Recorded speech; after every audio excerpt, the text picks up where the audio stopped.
Димитар Пандилов Аврамовски е роден во село Тресонче 1899 година, а починал во Скопје 1963.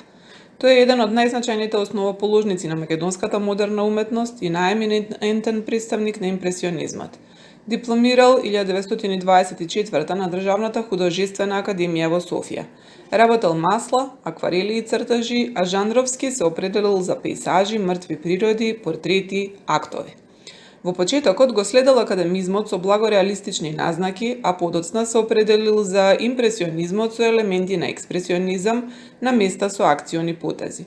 Во овој дух се насликани неговите најзначајни дела во кои доминира пасторалата, поетиката на просторот, светлината, оптимистичката ведрина на атмосферата, покрај вода, жетварки, акт, товарен воз, есен, вршидба, жетва. Делото Жетварки од 1937 година се истакнува со светол колорит, питома пејзажна гледка на житно поле со насликаните фигури на жетварките во народни носии. Така наречена полска сцена, испреплетена со сензуалистичка сроденост со природата, води кон импресионистички израз. Потезите се густи, поставени и куси, во вид на запирки и цртки кои создаваат визуелно спојување на колорот и модулирање на препознатливите форми и облици.